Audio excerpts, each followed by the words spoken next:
देखिए, दिवाली के शुभ अवसर पर ऐसे तो प्रधानमंत्री जी ने हम लोगों को बहुत सारे गिफ्ट और तोहफे बिहार के लोगों को दिए हैं, लेकिन बिहार की जनता ने ये जीत दिवाली के तोहफे के तौर पर प्रधानमंत्री जी को दी। प्रधानमंत्री जी की बात पर, उनके चेहरे पर, उनकी ज़बान पर लोगों ने मोहर लगाई है और भारतीय जनता पार्टी और एनडीए को जो बहुमत दिया है वो प्रधानमंत्री को दिया हुआ बिहार की जनता का आशीर्वाद है।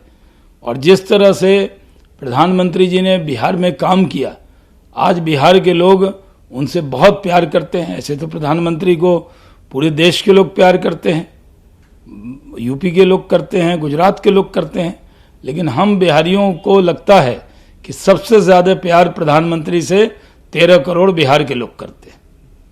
महागठबंधन के पक्ष में है, लेकिन इलेक्शन कमीशन एनडीए के फेवर में था, इसलिए ऐसा हुआ। देखिए, तेजस्वी यादव का ये बयान गैर जिम्मेदाराना है।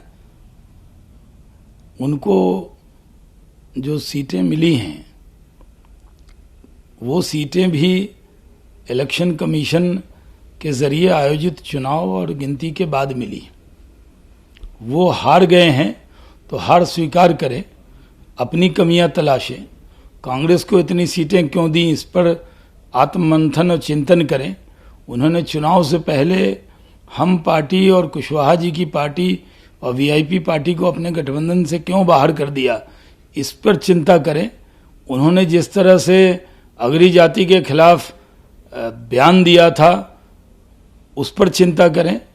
थोड़ा चिंतन मनन राजद के नेताओं को करना चाहिए कि क्या कारण हुआ कि पहले फेज में तो वो अच्छा कर रहे थे, लेकिन जब अहंकार वाला बयान देना शुरू किया राजद के नेताओं ने तो बिहार की जनता जाग गई। प्रधानमंत्री की बात पर बिहार की जनता ने वोट किया और उन्होंने फिर से जंगल राज न आए इसके लिए वोट किया है। तो ये चिंता उनको करनी चाहिए। सिर्फ 10 लाख रोजगार, 10 लाख रोजगार ये बोलने से 2 मिनट का भाषण, जाना छू के आ जाना, अपनी बात को अच्छे से नहीं रखना, सिर्फ कहना कि मैराथन दौड़ हो रही है, 15 सभा कर रहे हैं, 17 कर रहे हैं, तो इसी में वो लगे थे गिनती गिनाने में। तो बिहार के लोगों ने गिनती गिना दी, 125 एनडीए को दे दिया। कई सारे स्कीम लॉन्च किए गए हैं जिससे एम्प्लॉयमेंट स्कीम होगा, अपॉर्चुनिटीज ज्यादा आएंगी, इस तरह की घोषणा की गई है। कोविड-19 रिकवरी का जो फेज है वो भी बढ़ेगा, सब किया गया। देखिए, बहुत अच्छी घोषणा हुई है। रोजगार को ध्यान में रखते हुए कोविड के बाद जो चुनौतियां हैं, पूरी दुनिया की इकोनॉमी तबाह हो गई। पूरी दुनिया में इस बात की चर्चा है कि नरेंद्र मोदी जी की सरकार ने जिस तरह से कोविड को हैंडल किया, एक आदर्श लोग देख रहे हैं इसमें, और इकोनॉमी को भी जिस तरह हैंडल किया है।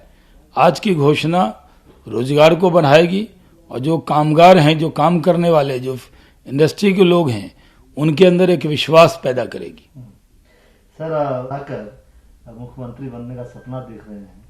देखिए, राजद के नेता मनोज झा जी को नीतीश कुमार जी के बारे में ये कहना कि 40 या 43 सीट लाकर मुख्यमंत्री क्यों बन रहे हैं, तो उनको ये मालूम होना चाहिए नीतीश कुमार जी की सीटें 125 है।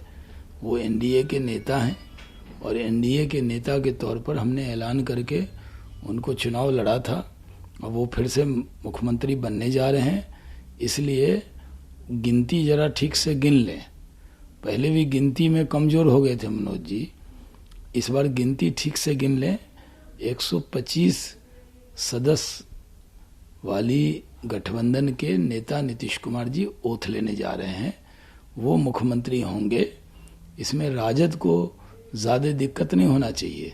ऐसे भी मनोज जी एक अलग लिस्ट उन्होंने दे दिया था, इतनी सीटों पर जीत रहे हैं, इतने, वो सब जो बातें उन्होंने कही थी किसी ने उस पर यकीन नहीं किया था। तो राजद अपनी चिंता करे, ज़्यादा तंज और कटाक्ष नीतीश कुमार जी पर न करे। लेकिन नहीं बन पाई, कांग्रेस को देखना चाहिए ये चीज। नहीं, ये सही है कि कांग्रेस ने मान लिया कि कांग्रेस के वजह से ही लालटेन को बुझाने का काम कांग्रेस ने किया।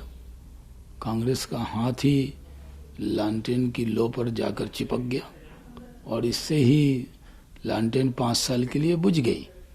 क्योंकि कांग्रेस जहाँ रहती है, पहले अखिलेश यादव के साथ कांग्रेस गई थी तो यूपी में डूब गए थे अखिलेश यादव, और तेजस्वी यादव के साथ कांग्रेस गई तो तेजस्वी यादव की लालटेन बुझा दी कांग्रेस ने। तो ये अच्छा है, देर आए दुरुस्त आए, कांग्रेस ने मान लिया।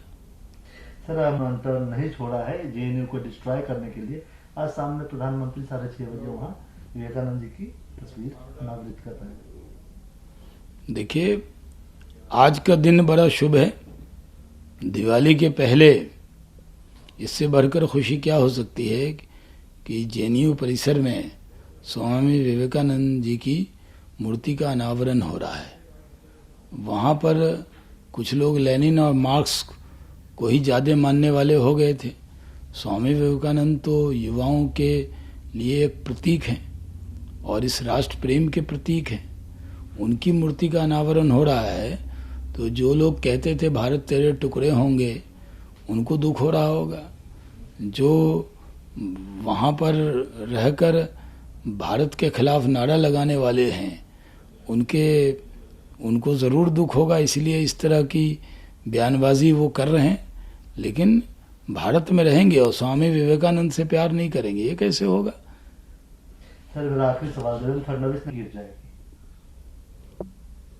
देखिए, महाराष्ट्र की सरकार गैर जिम्मेदाराना हरकत कर रही है। जिस तरह से कानून को हाथ में लेकर उन्होंने जेबी कानून बना लिया है, तो महाराष्ट्र में कोई खुश नहीं है। महाराष्ट्र की सरकार बहुत तरह के अन्याय कर रही है, पत्रकारों पर अन्याय हो रहा है।